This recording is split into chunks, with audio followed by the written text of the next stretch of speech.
Hey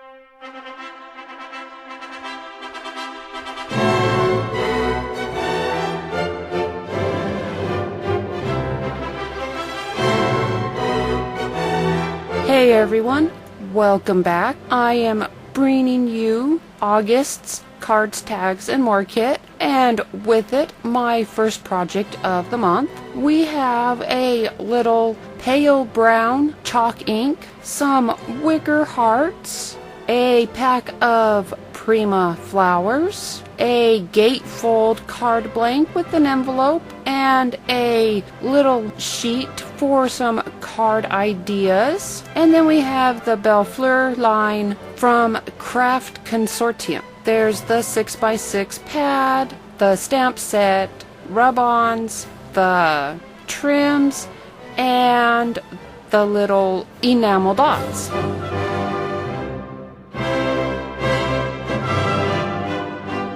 My first project is just going to be using some cardstock from my stash. I am not going to be working with the card blank for this week, but I am going to use the papers to make some little samples of some wedding save the date cards, and then just a little sample handmade wedding invitation.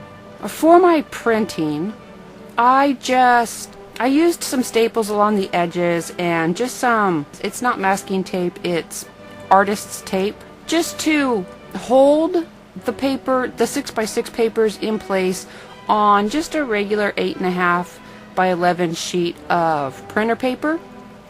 And then I ran that through my printer so that I could print directly on to the pattern paper.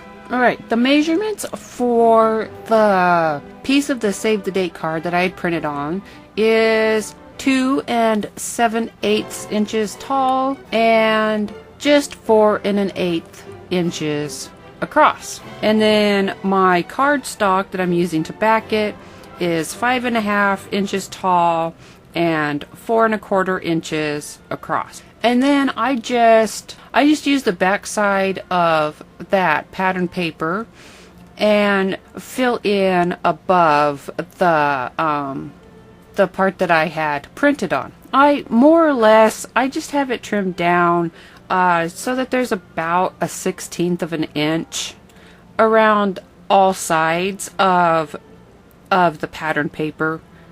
For this save the date card, I have both the flower and the stamp that says save the date on there, and I do it in the royal purple stays on, and then I come back and I use the pale brown ink from this month and I stamp it twice on top of that royal purple and just use clear embossing powder. And then I just use my glue stick to adhere it down to this this glitter cardstock that I'm using for the back.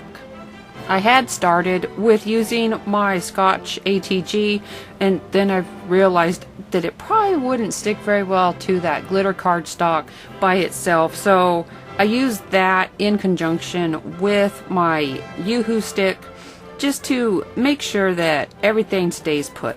And then I come through for this one and I just pick out a sheet of the pattern paper that I like and I think will go well to use as a band between the two parts of the pattern paper. I use that pale brown chalk ink just to ink up along the edges, and then I just glue that down in place. And there you have the first save the date card. The second save the date card, when I do the top, instead of doing stamping, I use one of the rub-on flowers and I use the rub-on save the date for it. I did two different save the date cards, kind of thinking of them in two different ways, like the kind with the embossing and the strip of pattern paper as a band. Could be kind of like the ones that would be sent out, whereas The ones with the rub-ons and the ones with the lace, this one I'm working on now, could be used for your keepsakes. Because the rub-ons are relatively water resistant, I used that pale brown all around on the upper part of my save the date card, so that rub-on would show up a little bit more, and then I just spritzed it with water and cleaned up the excess ink gently from that rub-on. Then I just glue on my lace to this one and trim the edges, and now I have my second save the date card finished. And now for my invitation. I taped down a sheet of this lavenderish, light purplish tissue paper, just regular tissue paper, and I printed all of the information out on it, and then I took it out and I used a semi-gloss spray to create that faux glassine look and feel, and it also holds the ink in place since I was just using my regular inkjet printer. For the invitation, I wanted to use a couple of the different floral sheets that have that shine to them, so I cut them diagonally, not perfect triangles, more trapezoids. Alright, I am going to just post the measurements up here real quick. I don't have them on hand right now, so when I come back and do my editing, I will add in all of the measurements for this background of the invitation. I am just lining up those two pieces, and I only used my stapler just to weigh down the one piece, and I just put some double-sided tape across the seam just to hold them together while I continued to work on them. I was trying to figure out exactly what size I wanted to cut the tissue paper down to, so I was just using this little piece of cardstock as a template, and there's the size that I did finally decide on to make my tissue paper, and the size to cut the opening on those two pieces of pattern paper that I have put together. So I just worked out the measurements to get that opening centered on my two pieces of pattern paper, and I'm just lining them up and I'm making the marks I need so that I can come in and draw the lines to follow.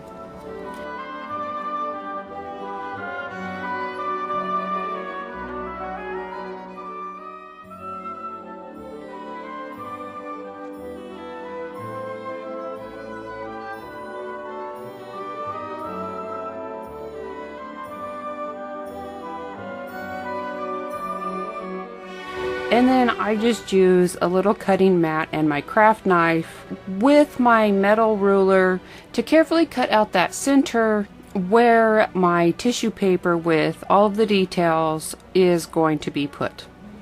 Then I'm just backing my frame with some more double-sided tape to hold those two pieces together and to start the process for when I put it on that light sage cardstock that I'm using as the back for this invitation.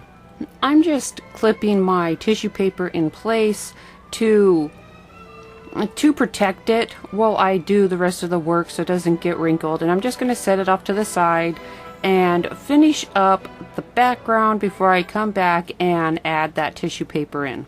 Just going to pop that little frame onto that cardstock and start the decoration process. My first round is using the flower stamps with that pale brown chalk ink from the kit and embossing powder, and just working my way all the way around and stamping them on and embossing them.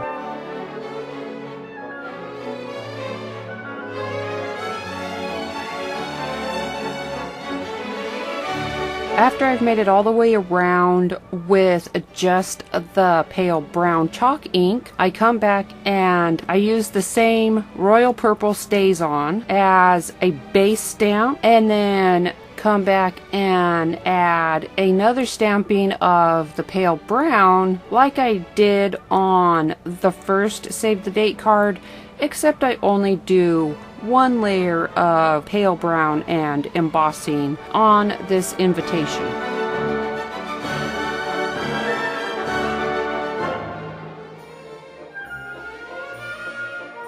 I make sure that it's cooled off. I make sure that the adhesion is still good between the cardstock and that little frame. And then I just come in and I use that piece of cardstock that I used as a template as a tear guide and just roughly tear the edges of my tissue paper before I add my glue stick. It goes on blue, but it dries perfectly clear.